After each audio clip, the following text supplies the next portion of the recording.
चारों तरफ, वो इसका दायरा है।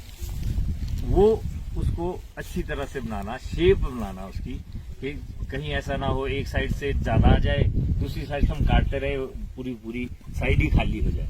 होता है, कई बार देखा होगा आपने, जैसे यहाँ भी है, यहाँ पे भी एक गलत कट लगा हुआ है, इसके कारण जो यहाँ की शाखा थी वो कट गई है। इस तरह से ये कई चीजें हमको ध्यान में रखनी है। तो आपने सुना होगा कि ट्रेनिंग प्रूनिंग, जैसे कि ये कैंप भी है, ट्रेनिंग प्रूनिंग कैंप है। ट्रेनिंग और प्रूनिंग के बारे में बताऊंगा। ट्रेनिंग और प्रूनिंग एक ही सिक्के के दो पहलू है। प्रूनिंग सिंपल जो कट मारते हैं हम, जैसे इधर मार दिया, ये कटिंग जो करते हैं वो प्रूनिंग है। और ट्रेनिंग है किसी भी टहनी को बेंड करना। आजकल जो मैक्सिमम कैनोपी मैनेजमेंट है, मतलब जो दायरा बन रहा है किसी भी पेड़ का, वो मैक्स प्रूनिंग से ज्यादा ट्रेनिंग की जा रही है उसमें। मतलब वो झुकाया जा रहा है ऐसे करके। झुकाने का हमारा मकसद होता है उसको इसमें बीम में भरना, ताकि जल्दी फ्रूट दे वो और अच्छा फ्रूट आए, आगे से आगे ना जाए। अब मैं आपको बताऊंगा इसके सिद्धांत। जैसे आपने एक पेड़ है ना जी, एक पेड़ यहाँ लगाया हुआ है, इसकी जो कटिंग करनी है आपने, प्रूनिंग करनी है, ट्रेनिंग और प्रूनिंग दोनों इसके सिद्धांत है। ये एक मिनट, आप इस पेड़ के पास बताएंगे, वो थोड़ा बेटर है। पिछले वाला, ये वाला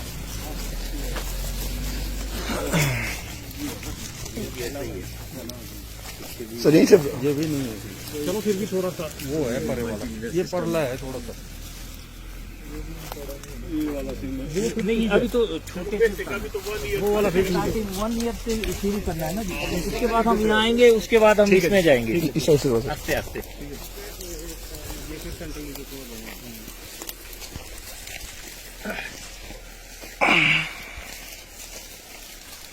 तो मैं सिद्धांत के बारे में बता रहा था।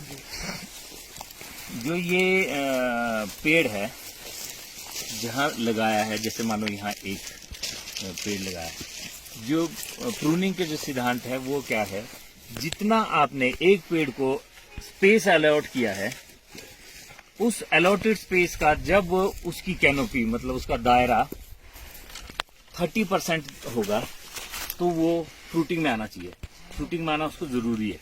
और जब उसका जो अलॉट किया आपने एक पेड़ को स्पेस, उसका 70% होगा, उसकी कैनोपी, उसका दायरा जो है वो 70% होगा, तो उसमें फुल बेरिंग होनी चाहिए। मानो जो 10 पेटी का 10 पेटी, 5 का 5, 20 का 20।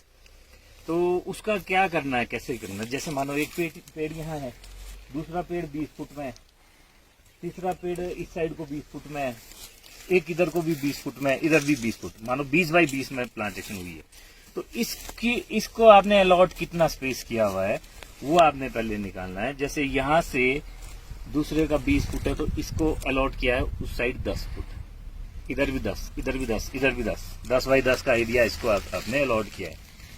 मतलब 100 स्क्वायर फीट एरिया इस पेड़ का है, 100 स्क्वायर फीट दूसरे का, सबको आपने इस हिसाब से 100 स्क्वायर फीट अलॉट किया है। तो उसका जो 30% आता है वो आता है 30 स्क्वायर फीट। मानो एक 10 बाई 10 का कमरा, उसके सेंटर में आपने पेड़ लगा दिया। जब वो 30 स्क्वायर फीट पहुंचेगा उसकी ये कैनोपी, तो उसको फ्रूट देना जरूरी है। सैंपल में आना चाहिए वो 30% कैनोपी पे। तो अगर वो 70% कैनोपी में उसकी 100 स्क्वायर फीट की 70% बनेगा, 70 स्क्वायर फीट वहां तक वो पूरा बनना चाहिए, चाहे 5 पेटी का चाहे 10 पेटी का। उस हिसाब से हमने इसकी प्रूनिंग करनी है। ये पहले भी थी, जैसे इस एरिया में बड़े भारी, आपके कोटगढ़ में सबसे पहले 40-40 फुट में भी लगे हुए पेड़, लगभग 50-50 फुट में भी। तो उस वक्त भी ये सिद्धांत था। 50 फुट में जो पेड़ लगाया उसका इस एक पेड़ को इधर 25, इधर 25, इधर 25, तो वो बना लगभग 625 स्क्वायर फीट, 600 से 650 स्क्वायर फीट एरिया दिया था उसको। तो उसको जैसे स्टार्टिंग में फर्स्ट ईयर काटने के बाद जो ब्रांचेस आती थी, वो जैसे 10-10 फुट आती थी ना, तो 10 फुट की ब्रांच को यहाँ 6 फुट पे काटती थी, 6 इंच में। फिर दूसरी साल और 3 ब्रांचेज आती थी, जहाँ कट लगता वहाँ ऊपर 3 ब्रांचेज आती थी। फिर से उसको 6 इंच पे लाया जाता था, बल्कि कई बार तो 4 इंच पे भी, क्यों स्ट्रांग बनता था और उसकी कैनोपी आस्ते आस्ते बढ़ती थी। 10 साल के जो पेड़ होते थे आपके इतने ही बनते थे वो, और मगर मोटे, इससे भी मोटे होते थे नीचे। तो आस्ते आस्ते आस्ते आस्ते जब वो 30% पे पहुंचते थे तब वो सैंपल देते थे, तब को 20-25 साल हो जाती थी। पहले 20-25 साल में सैंपल देता था पेड़।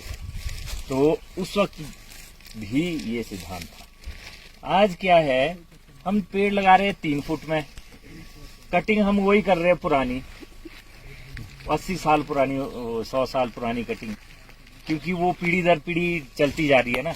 जिस बंदों ने, जिन्होंने वो काटे पेड़, वही उन्होंने आगे सिखाई, उनसे आगे आगे आगे आगे सीखते रहे, वही करते हैं। अगर 10 फुट ग्रोथ हुई, फिर से 1 फुट पे लाते हैं, या 6 इंच 1 फुट।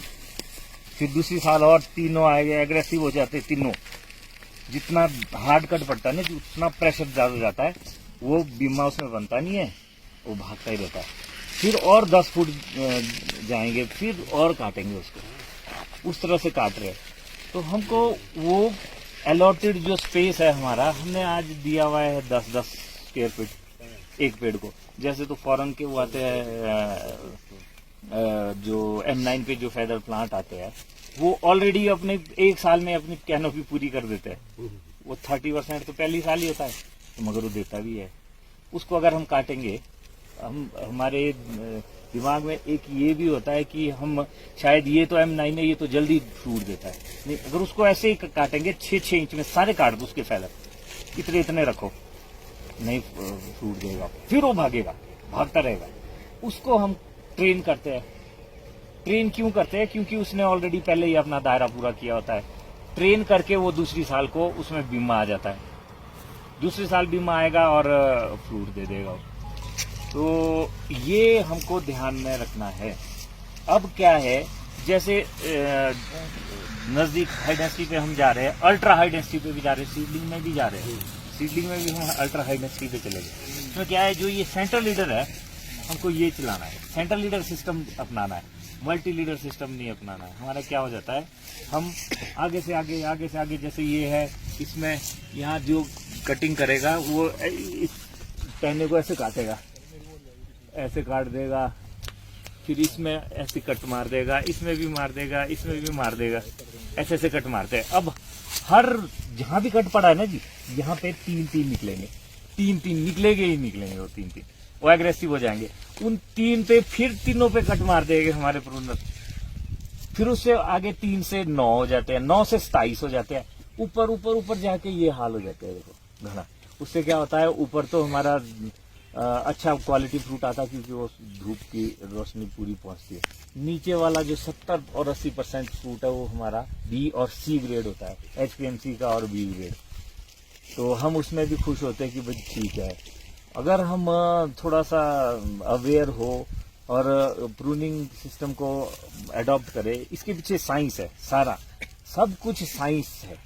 साइंटिस्ट जो है, इनके डिपार्टमेंट के जो साइंटिस्ट है, उन्होंने बहुत खोजें की है। वो साइंस के हिसाब से ही कटिंग भी करते हैं, कटिंग प्रूनिंग जैसे अंग्रेज करते हैं, उसमें हर कट के पीछे साइंस है। जैसे स्टब, आपने स्टब कट सुना होगा सबने। स्टब कट जो पड़ता है वो ऐसे पड़ता है, यहाँ ये इतना दूर पड़ता है, इसमें आंख नहीं होती, फिर भी इसमें बीमे निकलते हैं और ब्रांचेज निकलती है। उसके पीछे भी साइंस है, वो हमको पहले पता नहीं था। वो अब साइंटिस्ट ने ही बताया कि उसमें क्या होता है, इस क्यों आता है इसमें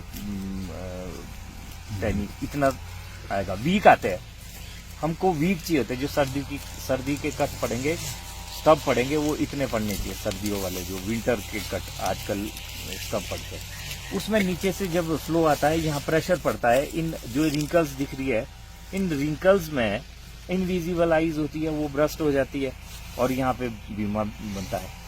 हमारे को ये सेंटर लीडर में कट मारना है, जो ये ऊपर जा रहा है एक। उसके बाद जो दूसरा है सेकंड ब्रांच, इसको चलाना है, इसको इस पे कट मारना है, क्योंकि कट मार के भागेगा। जो आपने चलाना है उसमें कट मारना ही मारना पड़ेगा। बिना कट मारे बहुत कम चलता है। चलेगा चलेगा मगर उसकी ग्रोथ रुक जाएगी, पीछे बड फॉर्मेशन हो जाएगी और वो रुक जाएगी। ये जैसे इसमें कट मार दिया हमने, ये चलेगा। इससे जो तीसरा है इसको बोलते हैं स्कैफोल्ड नट, फर्स्ट स्कैफोल्ड। इसके बाद ये लैटरल ब्रांचेज है, ये नहीं चलानी है हमने, इसमें नहीं कट मारना है। यहाँ हमने बीमा एक दिन क्या होगा, जो ये वाला है ना ये इससे दुगना मोटा हो जाएगा और इसमें बीमे बीमे होंगे, 15 फुट 20 फुट भी जा सकता है वो ऊपर, और आपको दो दो पेटी यही दे सकता है।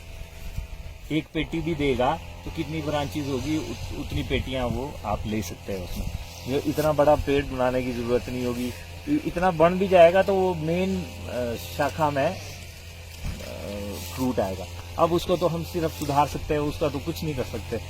अब हम जो छोटे पेड़ है उसको सुधारने की कोशिश कर सकते हैं, सुधार सकते हैं। इसमें क्या करना है, ये ऊपर है मेन, और इससे जो ये तीसरी निकली है, लैटरल्स निकली हुई है बाहर, इसको जो कैंची के बराबर होती है, तो बड़ी कैंची है छोटी है ना, कैंची के बराबर है, वो छोड़ देनी है, अनटॉप छोड़नी है, उसमें टॉप नहीं करना।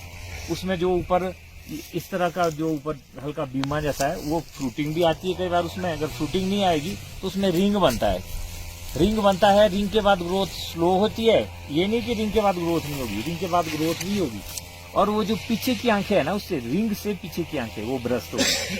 अगर आप लंबी 1 फुट या जैसे इतनी लंबी लंबी है ब्रांचेस, इतनी लंबी है, इतनी लंबी रखेंगे तो वो रिंग यहाँ बनता है, रिंग से 2-3 लगभग 4 आंखों में बीमा बनता है। वो बीमा यहीं बनेगा। हमारा मकसद है यहाँ आना, इसके नजदीक आना, मेन साहब के नजदीक। तो यहाँ से जैसे जैसे पीछे आएगा, दूसरी साल इतना आएगा, तीसरी साल इतना आएगा, 4 सालें लग जाएगी आपको पीछे आने में। इसलिए जो बड़े हैं उसमें स्टब मारने हैं, जैसे ये भी स्टब मारने हैं। जो छोटे हैं इतने छोटे हैं, जैसे ये भी देखो, ये छोड़ देने हैं। ये इधर गया, ये नहीं चाहिए, इसमें स्टब मारना बिल्कुल बराबर से, तो कोई भी नहीं काटना है, बिल्कुल बराबर से वही काटना है जो आपके नीचे घुटने से नीचे होगा, वो हमको द्वारा नहीं चाहिए। बाकी जितने भी टहने हैं जो सेकेंडरी ब्रांच से निकले हुए हैं उसको हमने स्टब में ही काटना है। यहाँ देखो ये है, ये मैंने पहले काटा था, ये तो बताने के लिए काटा था ना कि कैसे हमारे जो कटर है वो कटिंग करते हैं। और एक ध्यान ये भी देना है, स्टब जो करते हैं, स्टब कटिंग कई ऐसे स्टब करते हैं वो फिर भाग जाता है। ये क्यों भागेगा? क्योंकि इसमें आंख है, आंख नहीं रखनी है इस स्टब में, आंखें हटा देनी है। अगर प्रूनर बोलेंगे कि इसमें आंख तो रखी नहीं आपने, ये चलेगा कैसे, इसमें तो आएगी नहीं, ये भी बोलते हैं। हमारे को शुरू में बोला कि ये तो नहीं चलेगी जी, बिल्कुल नहीं चलेगी, लिख के ले लो। मगर दूसरी साल जब इसमें आता है तब वो हैरान होते कि निकला कैसे, मैंने तो देखा नहीं था इसमें आंख थी। उसका कारण वही है कि इसमें इनविजिबल आईज होती है, वो ब्रस्ट होती है और वो वीक ग्रोथ देती है। जो जितनी वीक ग्रोथ देगी दूसरी साल उसमें बड़ फॉर्मेशन होगी। और आपको समर कटिंग के बारे में भी बताऊंगा मैं, कैसे समर कटिंग जो हम करते हैं। जैसे हम अभी विंटर कटिंग कर रहे हैं ना, इसमें हमने स्टब मारा बिना आंख का, ये स्टब मारे बिना आंख के। अगले साल यहाँ भी बीमा होगा। और ये जो ऊपर वाला है ये थोड़ा लंबा मारा है, ये लंबा इसलिए मारा क्योंकि यहाँ भी बीमा फटेगा, ग्रोथ भी जाएगी, बीमा भी फटेगा। रॉयल और विग्रस वैरायटी जितनी है आपकी सब में ऐसी कटिंग होगी, पर वैरायटी में थोड़ी नीचे आना पड़ेगा क्योंकि इसमें यहाँ बीमा हो गया तो फिर वो टॉप में भी बीमा ही आ जाता है। तो अब अगले साल आपको इसमें भी सीने आएगी, इसमें सीधे पीछे भी मार देंगे तो भी कुछ नहीं होगा। ये जो आपने सुना होगा कि सीधे कट मारने से ग्रोथ रुकती है, टेढ़े कट मारने से ग्रोथ चलती है, ऐसा कुछ नहीं है। मार के देख लेना आपने, सीधी और टेढ़े भी, सीधे में भी ग्रोथ जाएगी, टेढ़े में भी ग्रोथ जाएगी जहां आपने ऐसे कट मार दिया। और जो स्टब है इसमें सीधे इसलिए मारते क्योंकि यहाँ रिंग है ना, सीधे में फिर आ जाता है। टेढ़ा भी मारेंगे तो आंख नहीं होनी चाहिए, आंख नहीं चाहिए। तो अब ये हो गया जी, एक की कटिंग होगी। अब इसी पे ही जाना है हमें। अगली साल को यहाँ 3 आएगी, 3 में से उन दोनों को आप अगर समर में काट सकते हैं तो इतना दूर से काटना है, 3 आंखों से। समर कट जो पड़ेगा वो 3 आंखों में पड़ेगा। उसमें क्या होगा, जो सबसे ऊपर की आंख है आपकी वो चलेगी, वो दौड़ेगी, और जो नीचे की 2 आंखें हैं वो बीमा बन जाएगी, आप एडवांस हो जाएंगे 1 साल। काटनी तीनों है। नहीं, 2 आंखें जैसे ये जी, जैसे ये है ना जी, समर कटिंग करेंगे आप 1 2 3, 3 आंखें ना, 3 आंखों पे स्टब, ऐसा स्टब मारना है समर में। हाँ जी, ये भी ये मारना है स्टब में, समर में स्टब ऐसा। समर में उसमें क्या होगा, ये तो चलेगी, इतनी ग्रोथ भी आ जाती है इसमें। और समर में मतलब आपने इस एरिया में यहाँ पे मारनी पड़ेगी जून में, हाँ 15 दिन के आसपास। तो उसमें क्या होगा, ये भागेगी भी, ये आगे वाली भागेगी जाएगी, और जो पीछे की 2 है इसमें बीमा बन जाएगा। अगले साल आप जो आगे को भाग रही है ना, उसको भी यहाँ जैसे विंग में काट दो, चाहे ऐसे ही काट दो, वो फिर आपके बीमा बन गया। आपका मकसद 1 साल में पूरा हो गया। नहीं तो आपको अब जैसे ये वाली ब्रांच थी, ये ब्रांच हमने अभी यहाँ का अभी समर में अगर यहाँ काटी होती तो यहाँ पे बीमा हो गया, फिर यहीं काटनी पड़नी थी। अभी अब हमारे को ये यहाँ से काटनी पड़ेगी, इतना रखनी चाहिए, अब यहाँ से काटनी पड़ेगी बिना आँख। अब यहाँ बीमा आएगा, 1 साल एडवांस हो जाते हैं उससे समर कटिंग। चलते चलते छोटे पेड़ों में कर सकते हैं, बड़े पेड़ों में तो समर कटिंग फिर अब उस हिसाब से ना वो बहुत